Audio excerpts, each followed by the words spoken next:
Yes, welcome to the Bus Home on the Boys on the Bus podcast. I am Terry and I am joined tonight by Liam. Liam, we've definitely got the short straw, mate. Mate, what are we even going to talk about? What a shit show that was. That was really disappointing for every single thing. And yet, that wasn't us at our worst. You know, I still think I saw some bits of improvement there, but it just shows you how far off the pace we are. And just I don't know, just came home, walking home in a teeming rain, absolutely drook it, as we say in Glasgow. But yeah, just fitting for a day like today. Disappointed. Okay, it is of course Celtic 0, SC Braga 2. All that good stuff. Give us a like, give us a share, pretend you care. If you want to get a notification each time we go live, hit the notification bell. All of our shows are free. There's no paywall content or anything like that. However, you can become a Boys on the Bus member from $1.99 a month, and that will just help us keep Diesel on the bus. I don't know what I'm feeling, Liam. All day today. I think last week when we were on last Wednesday night, I kind of intimated that I was struggling to sort of get up for the Europa League, albeit when the game started last week. I was up for it, but I have to say, I was up for today.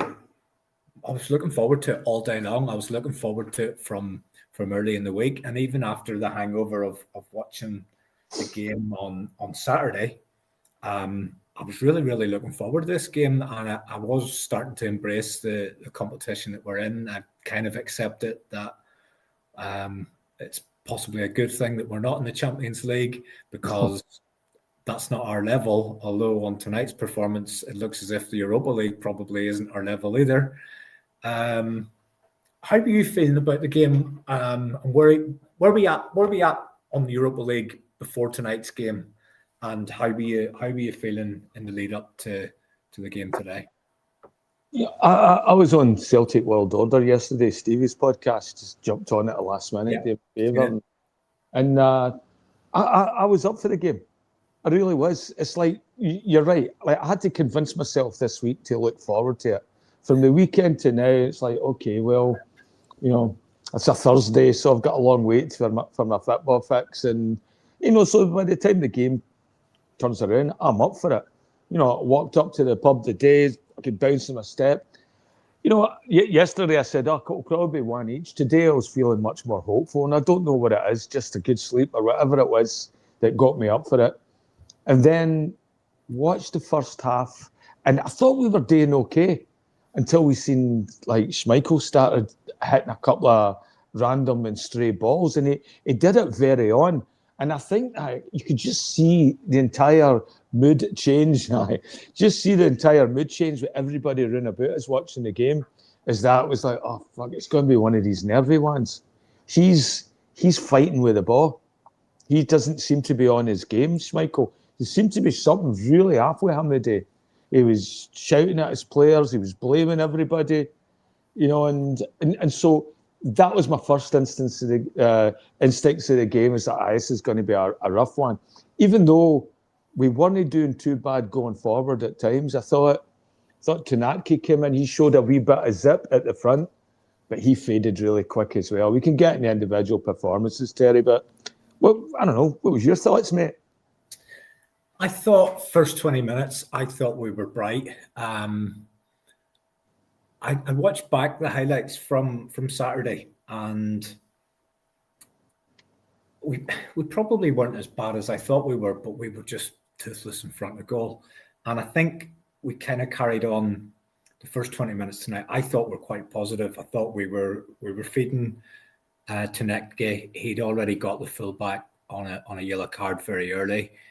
We didn't even have the brains to try and exploit that. As you say, we stopped feeding the ball to him.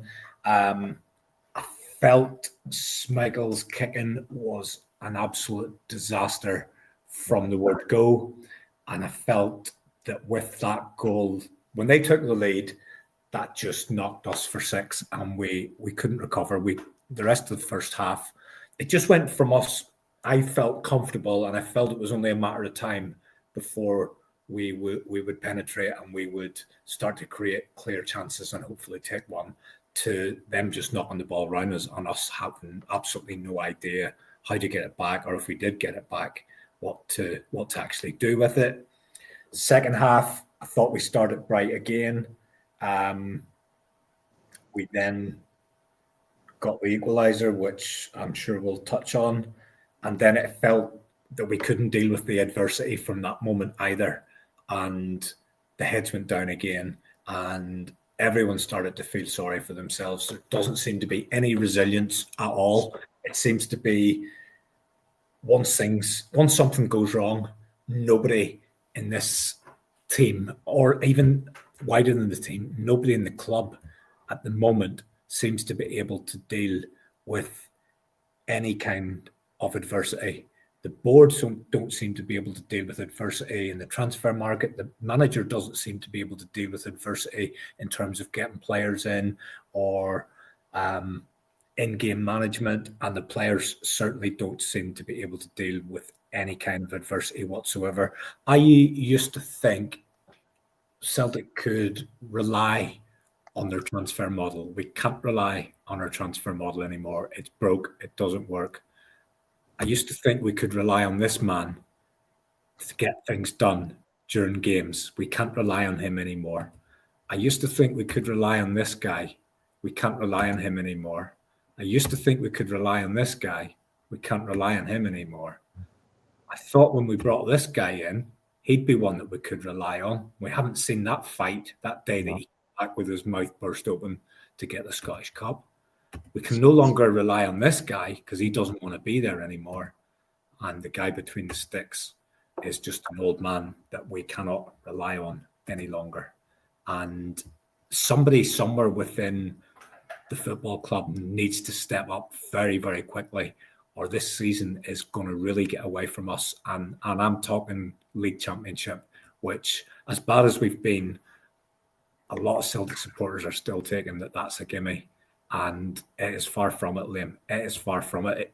Go back as recent as that COVID season. See when things start slipping away from you, and every little thing that goes against you seems to just knock you for six. It's very, very hard to overturn that. And we are going to, the manager and the team have got 3 days to find a solution for Sunday. We cannot drop points this Sunday. If we drop points this Sunday and Hearts happen to beat Hibs and we go 4 behind, I know it's early. I know it's Hearts. I think that becomes a problem. And again, manager, players, that part's on them. We can dissect it. We can go back to the window. We can go back to all the stuff that's going on with the board. But that manager and that group of players have to be able to serve up better than what we've been getting served up. We have scored less goals this season than Livingston, than Kilmarnock, than Motherwell, Hibs, Hearts. We have scored 1 goal in 4 European games. And these aren't European games against top quality sides. These are European games against very, very poor sides, which I thought Braga were tonight. Let's pull up the team lineup. Donovan came back in. I think most supporters were calling for that. No arguments there. Carter Vickers and Scales, that was always going to be the pairing.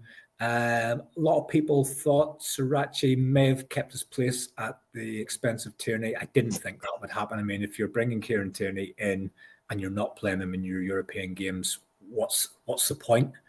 McGregor plays, obviously. Bernardo, there were calls for him, so we can't turn around and say, oh, Bernardo was this, Bernardo was that. People were calling out for him.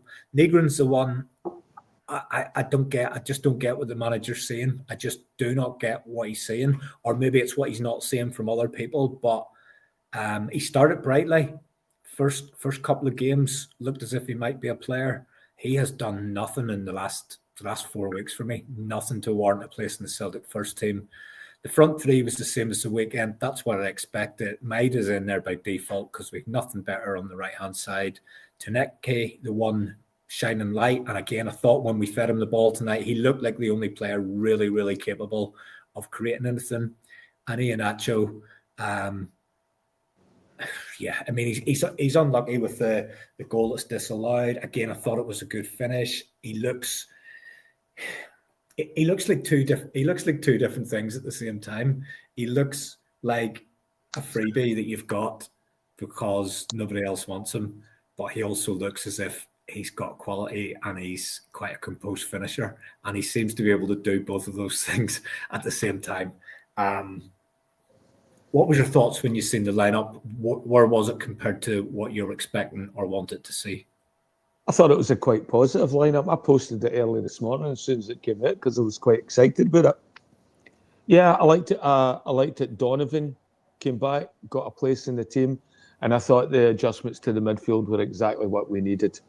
Again, going with Diaz Almeida out in the right wing. Well, we'd asked for that ages ago, and that seems to be okay. He's doing a wee bit better out there. I thought we were very good at shutting down their midfield and getting a lot of bounce balls after there by pressing them.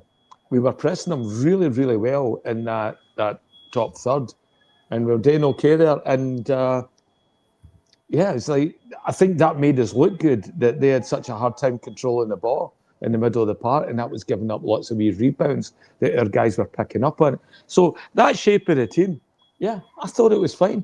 I thought we came out. I thought we looked good. It's a team I would have picked. You know, in hindsight, you know, no, I've been wanting to see Sin and Salah in for a wee while, but yeah, I think that just forces his hand. But yeah, I think the selection was right, but we've not got a lot to choose for. So, you know, you're happy because basically it's just not glaringly obvious that it's, you know, guys getting played out of position or not on merit and stuff. So going back, first 20, Liam, I thought we were comfortable. I thought we looked confident. Taneki was wreaking havoc down the left. Bernardo had sprayed a couple of passes around. I was pretty happy at that point. And then we've got the moment that changes the game, I suppose. Their first real effort of any note. Joe Hart. I found Joe Hart quite annoying on commentary tonight, I have to say, because I felt that he was trying to put a positive spin on a load of shit at times, and he was saying it was a great strike. No, I may be down on the goalkeeper at the minute, but I'm calling that. I'm calling that as I see that, and I remember back to myself and Phil being on after the Ajax friendly, and he conceded one from round about that range into the same top corner. And I noted at the time, and I said to Phil, he's dived with his wrong hand. He should be saving that, or he should be trying to get that with his left hand. His left hand is the one that's closer to where that ball's going, and he's coming across with his right hand. And he did this. He did it against Ajax, and I said that's something to possibly look out for this season, because I would have felt the right shoulder was potentially the one that he'd want to protect, given that that's where the injury was, unless I'm wrong. But he did the exact same thing tonight that he did in that game against Ajax, and he tried to get the hand that shouldn't have been trying to save that, the right hand. He should have been saving it with his left. It is a good strike. The ball moves loads, but I think a keeper anywhere near on form saves that for me all day. Salah saves that every day. I think the problem was his feet. He seemed to get his heels were just glued to the touchline. He didn't have any movement, and I'm thinking, you know, even in the crap set, move your legs before the ball even went in. I'm going like, he should at least be taking a step towards that. Instead, it just completely caught him. And you're right. And by the time he realised it wasn't anywhere near him, he was flinging his wrong arm. I mean, all he really had to do was take one half a step and put his arm out. You could caught that ball and put it down because it didn't come with a ton of pace. Yeah, it was a really frustrating goal to lose. And it was just one of these things that just sums up everything about Celtic right now. It was very revealing how that was, and then again how the heads went down completely after it. You know. Yeah, and even before that moment, Liam, he had knocked a pass into the centre of the park that went straight to one of their players. He'd knocked one straight out for a throw-in, and whenever Kasper Schmeichel came in, the first thing that we as Celtic fans picked up on was his ability with his feet. And he probably didn't have much to match up to in comparison to Joe Hart, but he was spraying passes about and they were all finding their targets. But it just seems this season that he's not even 50% accurate with his passes. And as much as Celtic were poor, and it's a really poor result, and I don't think you can pick out any one player or any one moment, but I just feel that if you've got a last line of defence who is behaving erratically, and let's face it, he has been erratic this season so far. When the ball's bouncing around the box, he doesn't seem to have any idea where it's at. His kicks, as I say, they're going out for throw-ins, they're going straight to the opposition, and he's getting beat from 30 yards trying to save it with his wrong hand. That kind of erratic behaviour from your goalkeeper creates a real nervousness within your back four, and all of a sudden that nervousness just spreads right through out the whole team. And given how much we use the goalkeeper as part of the recycling of the ball, I was saying to him, don't give it to him. Just try to do something else. Don't give it back to him, because you've no guarantee that you're going to be able to keep possession. And I just think he just created a nervousness that didn't need to be there with a very, very inept display. And I think it just that spread throughout the whole team. From there wasn't really an awful lot that we did in the remainder of that first half. There was an odd pass here and there, and Paulo Bernardo, he was trying, and he was trying to make things happen, and he's only had a game and a half this season.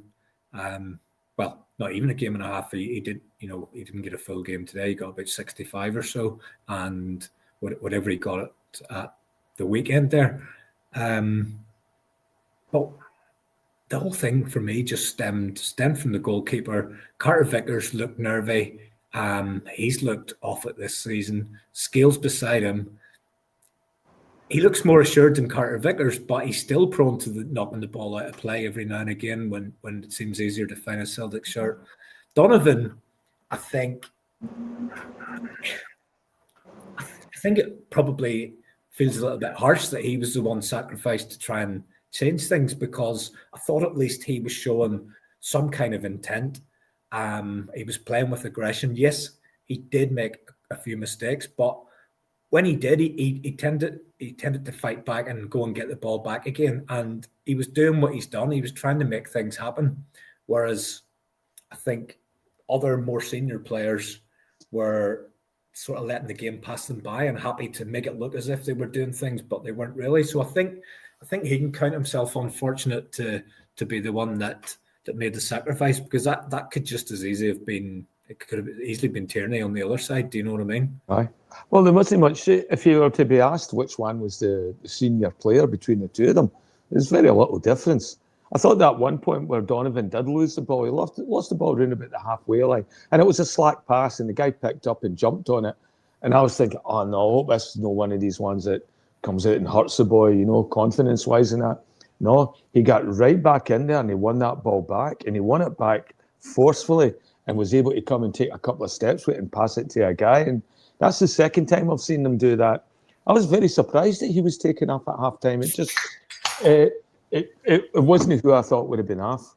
I thought when I seen Sriracha coming, I thought, oh, Tierney must be injured. Yeah. The other thing going about Schmeichel and about the panic he created. There was two instances as well in the second half, where he came out trying to clear the ball up where CCV was, and then CCV ended up taking the ball off his toe and moving the other one, and Schmeichel just ran into the opposing team player and absolutely emptied him outside the 18-yard box. I was surprised he didn't get a card or anything for that. And then the other time was him and Scales. There was a ball that came into your 6-yard box, and it was bouncing there, and the two of them just looked at each other, trying to see who was going to go for it. And then finally Schmeichel came and stepped in and grabbed the ball. But, this uncertainty that you're starting to see between players, they're not the new guys, they're the guys that have played with each other for ages.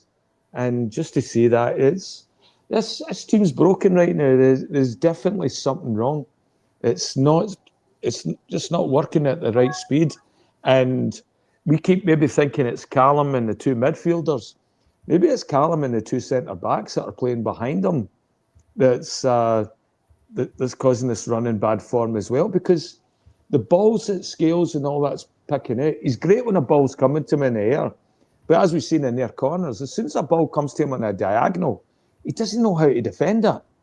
He only knows how to challenge and hit balls forward with his head, which he's really good at.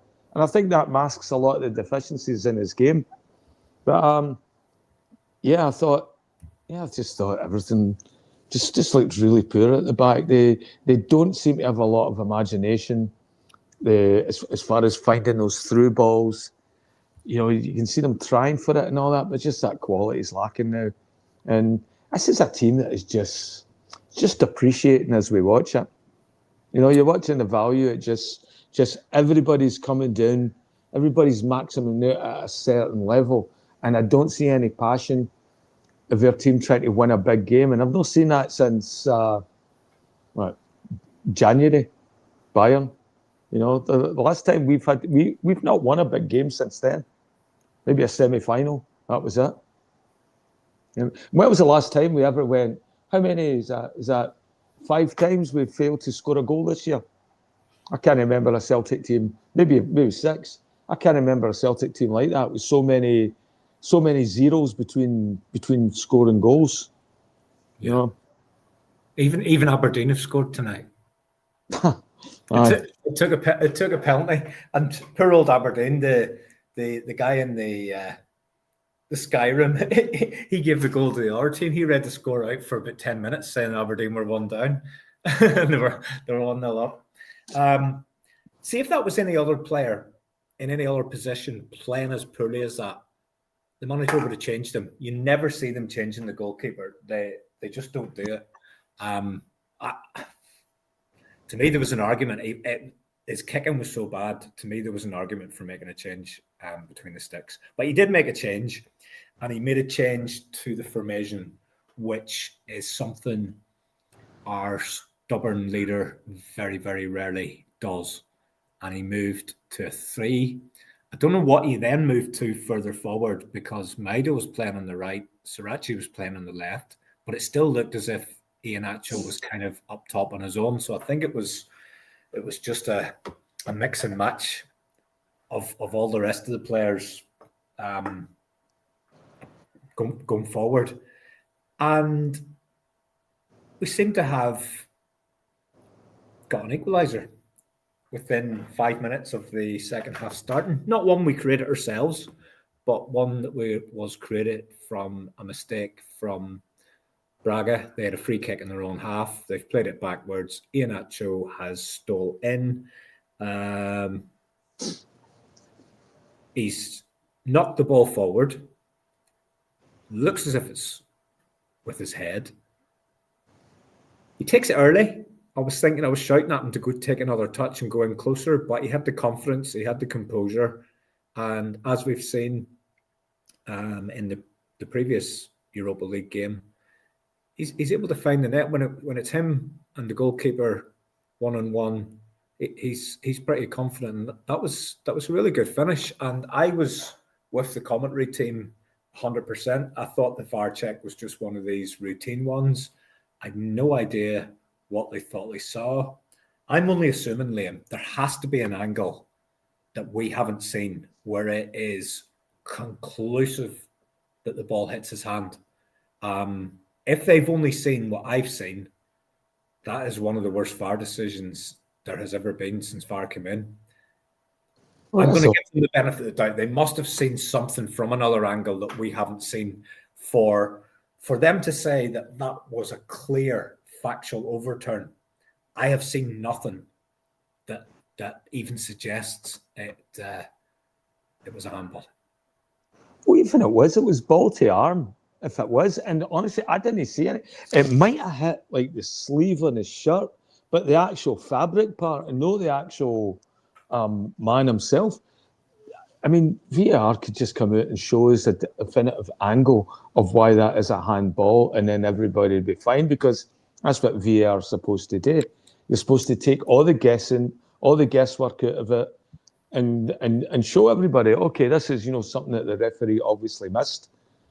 No, I thought that was a really poor decision. That was like Andrew Dallas on VAR or something. And the fact that it didn't even see many. The only replays that they showed, I was watching the game in, was it Dizan or whatever it was we were watching it here on.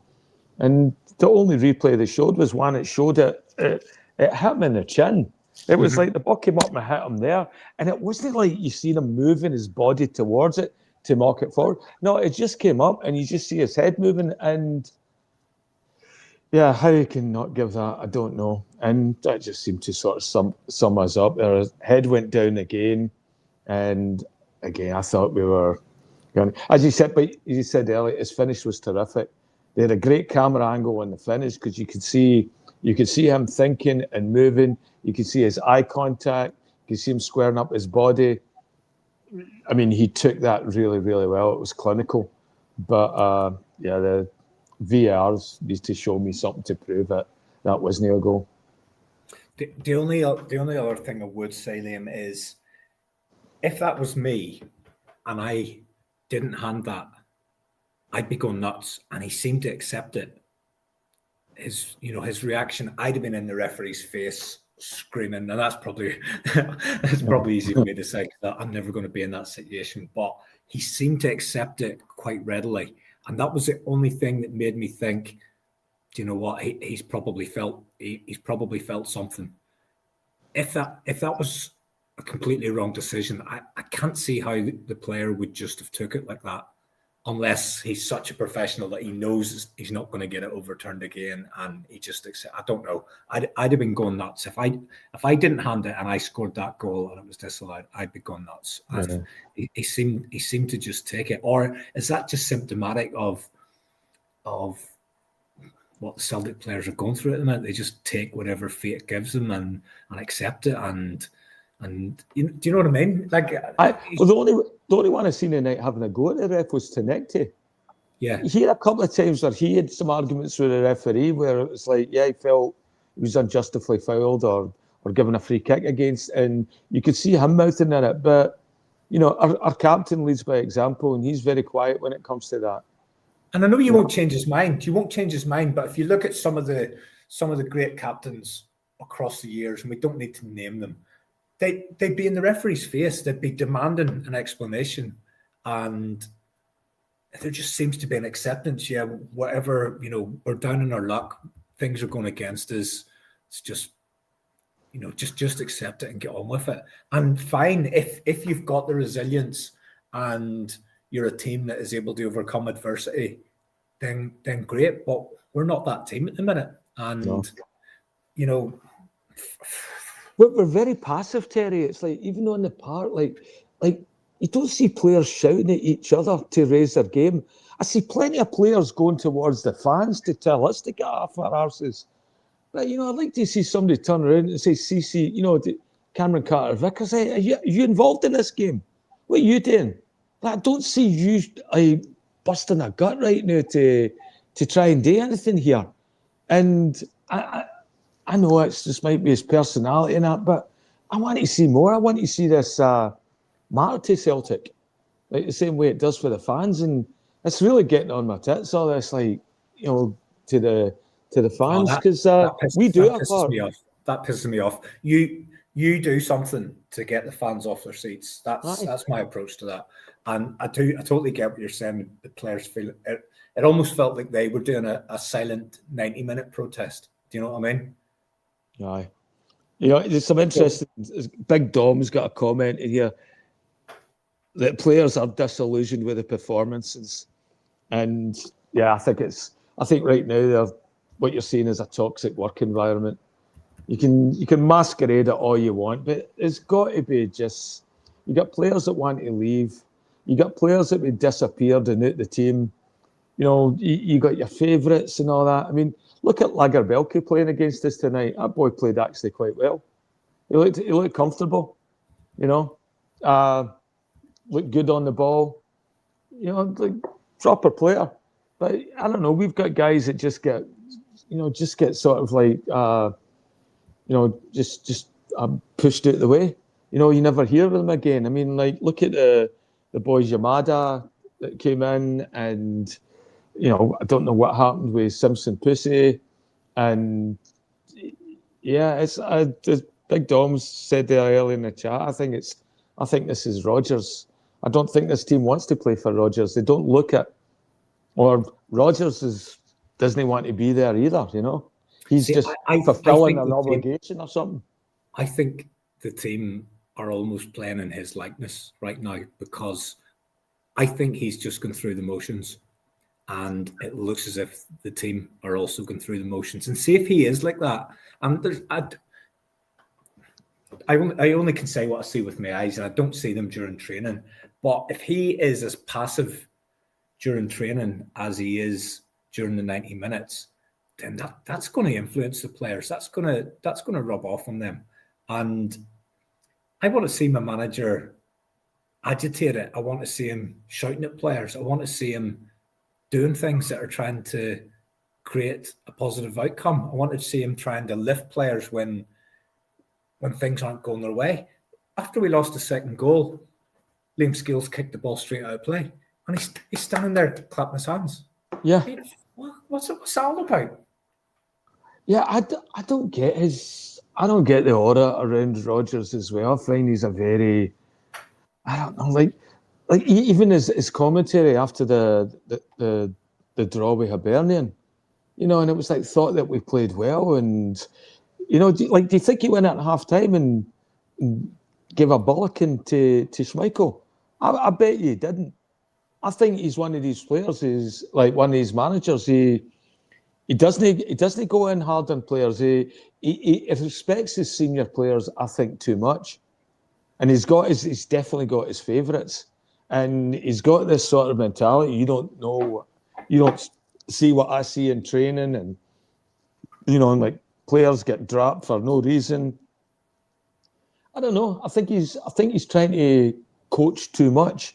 And he's coached all the football right out of this team. He's certainly coached the passion out of them. I don't see it anymore. And it's just, I think it's a fractured team. It's a team that can't wait to leave in January. And he's gone through the motions. The players have gone through the motions.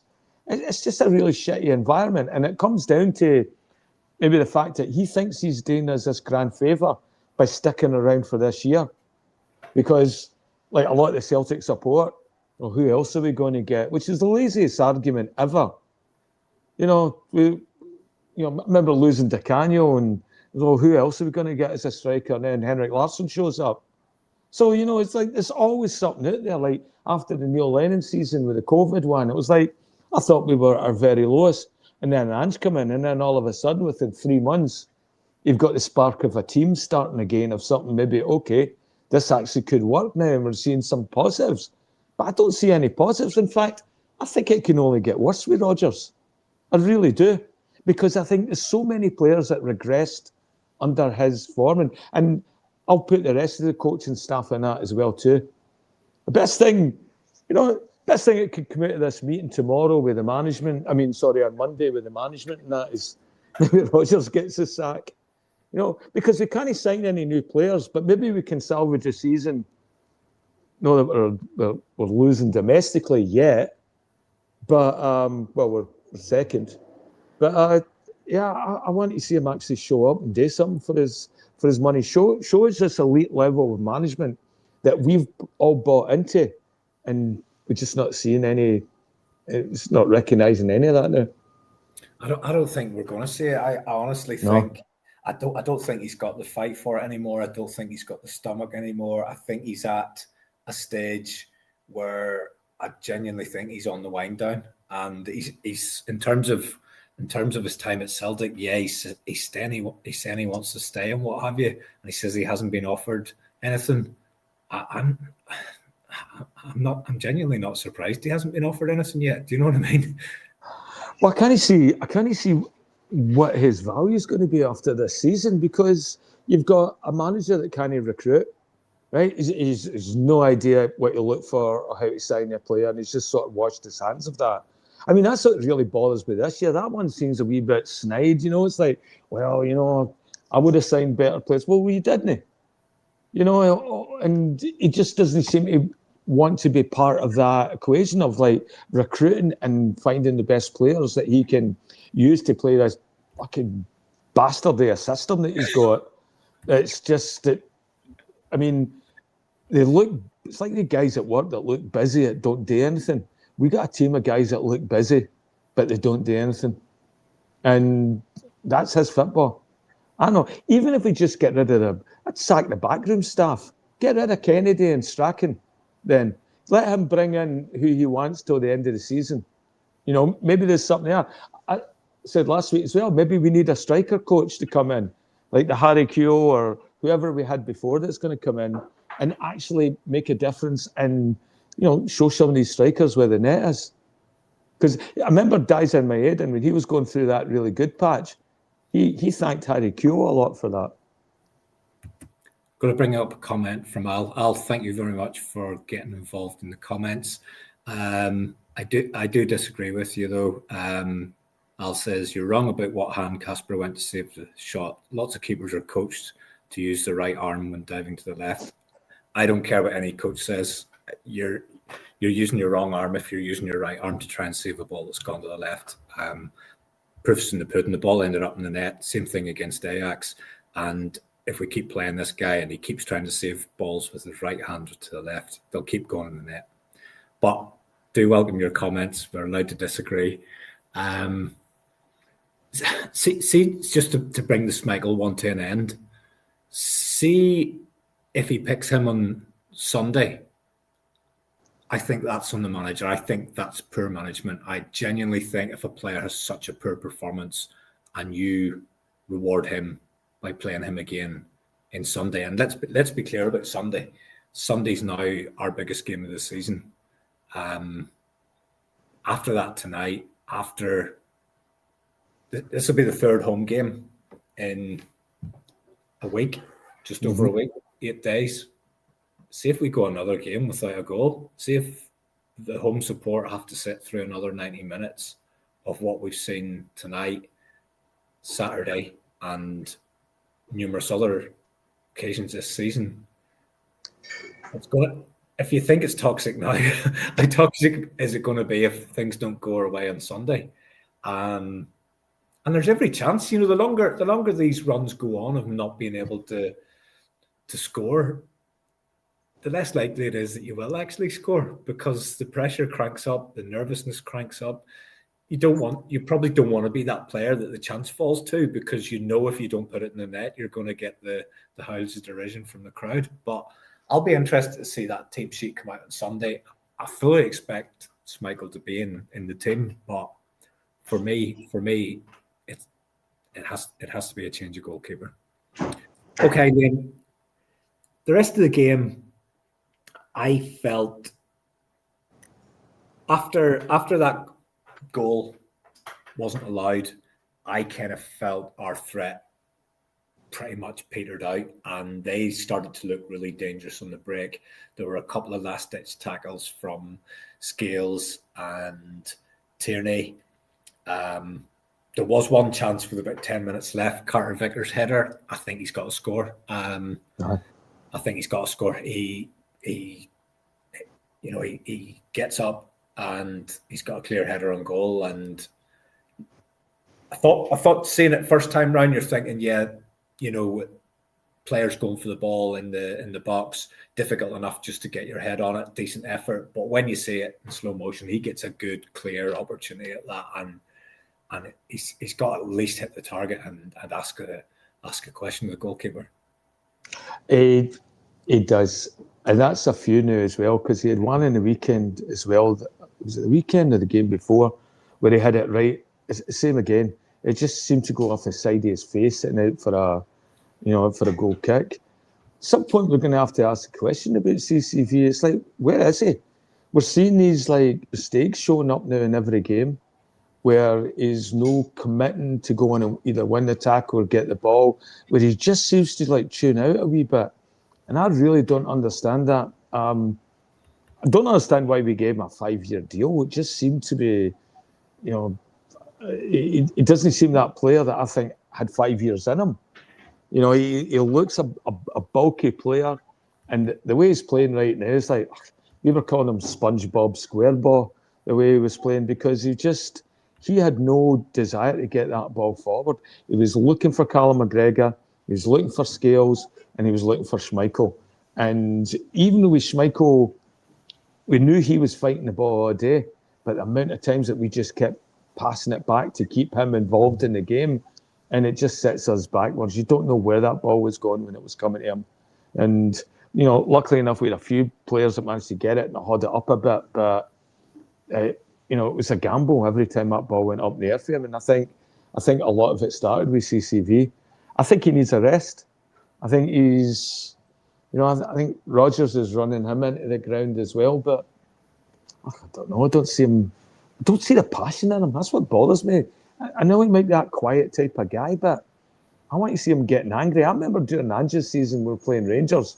There was a couple of times where, I can't remember who it was, maybe it was Todd Cantwell or something, tried to do a run with him and challenging him. And at that point, the old CCV was shoulder charging and knocking these guys off the ball. And guys that were running, you know, were coming out second best. You don't see that anymore with him now. He looks like he's playing not to get injured.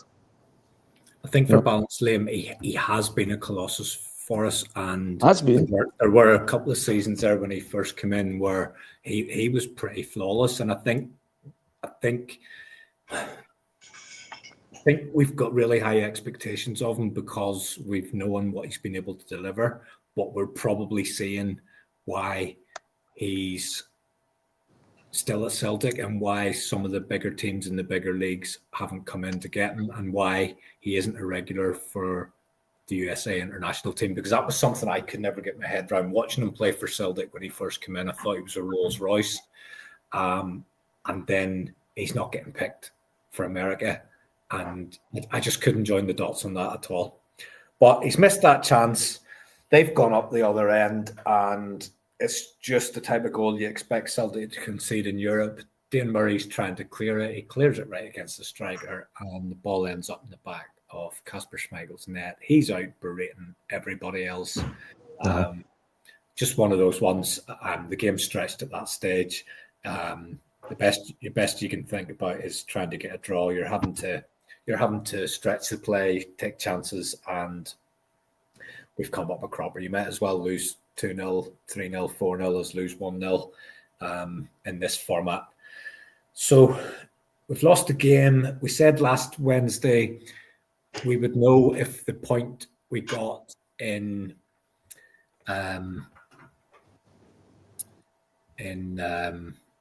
Red Star last week, we'd know how valuable that point was when this game was played, because if we were on 4 points after 2, that would make last week's point good. Mm-hmm. We were on 1 point then. We're still on 1 point now. In terms of this competition, I think there's still every chance that we can get through to the knockout stage.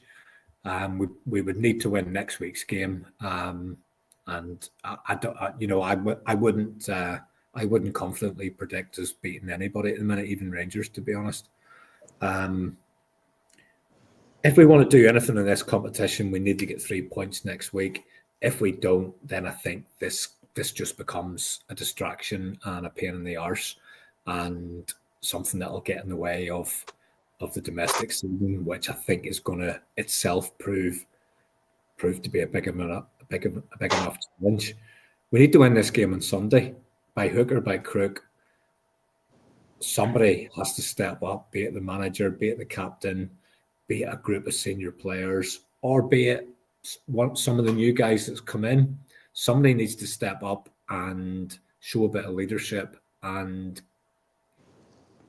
get these 3 points on Sunday, one way or another, before this becomes a massive problem. So, I mean, who do we think that player's going to be? Who is the one that's got the most left there to show that can actually show up and change? I mean, For me, it's tonight. Guysan's a bust. He's the only one showing as if he's got any kind of inclination to go and make something happen. Aye. I mean, Callum McGregor, I don't know what's happened to him. He's completely fell apart in the middle of the park. I just think Rodgers is not getting the best out of this team. I think we've had too many changes. We've had too many people given responsibilities that didn't deserve them. We had too many players that are playing because they're favourites. You know, and then even when he's juggling it around now, the damage is already done. There doesn't seem to be any player that's coming in that builds up any degree of confidence that can let that run and permeate through the team and inspire the others. There's nobody leading. I really thought Kieran Tierney was going to step up and be a big leader this year. And right now, he's making me yearn for Greg Taylor. You know, yeah. I used to slag off Greg Taylor for his, I'm a leader. Nice. You know what? I would probably need a bit of Greg Taylor cheerleading and leadership right now. Hate to say it. Green Day 67 comes in, Motherwell win, and Brendan Rodgers is gone. Wouldn't that just be ironic? Wouldn't that just be Celtic if Brendan was gone just before the big summit on Monday evening between the club and the collective? Let's see what else is happening in the comments. Liam, did you get a look at the video that Steve-O from the World Order did going around the stadium? It was quite good, wasn't it? Yeah, and I spoke to him yesterday. I was on the podcast yesterday, and he was telling me about some of the other stuff that they didn't put up there. But yeah, it just shows you that, you know, this was it say that fish smells for the head down, and that's what we're seeing at Celtic Park right now. It's actually criminal what you get away with for a sports entertainment company, and it's professional as it is. As I said, I've seen better high school stadiums, you know, like with better upkeep in Canada and the States than what you see with Celtic Park and some of the things that are letting go, and they don't have that much money in the bank. I think we're at a really low point right now, and we need some sort of significant change. There has to be a flagship sort of moment that says, okay, we're needing to change direction, because the direction we're going in right now is based on incompetence, but it's also lethargy. It's like we're letting something that we love just erode to the point where we're not taking care of it properly. We're not taking care of the stadium. We're not taking care of the recruitment. We've got a board that's fighting with the manager. We've got a board that's fighting with the fans. It's just like, you know, if you let something go and it depreciates, well, you can't come back and say, oh shit, well, we don't get any value for that. And these guys are the custodian to, you know, a 150-year-old club nearly that deserves much better than what we're seeing right now. There's sports brands that would die for what we have right now. I've seen a thing coming out this weekend. I think we're the fourth or fifth best supported team in the UK. They had a list. I think Rangers is about 8th, but 2 Scottish teams on there. We're at 4th behind Liverpool, Arsenal, Man United, and then I think it was us. You know, and that just shows you like the expectations of what the fans have. We've got world-class fans, and everybody else around it is letting us down. And I think you're going to lose a generation. It's going to take a while to build up that trust with the fans again. And you're slowly seeing it. It's seeping away where people are like, you know, I was listening to guys in the pub today, I might know, you like early game on the weekend, you come in, I don't know, I might just watch it in the house, that, and the other, that. And that's what sort of, it's the fact that when you don't look after and you don't build, you know, from a positive place and then build on it, it just goes away. And I think we're seeing that right now, and it's going to take a while to build it back up again. You know, and they've got to do something. Jim C corrects me. We don't play Sturm Graz next week, but it's the next game in the competition. So not next week because of the international break. Just looking at the fixtures. So we've touched on Motherwell this week. Then we come back after the international break for Dundee away. Then it's Sturm Graz during the week. And then it's Awaited Hearts at Tynecastle on the 26th, which is one for the diary. Very much so indeed. probably going to call it a day there, Liam, because I just want to get to my bed and wake up and it be a new day.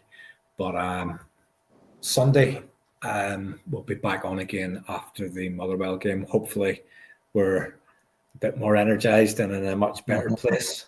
Hopefully, we've scored. It'd be great if we could get a goal.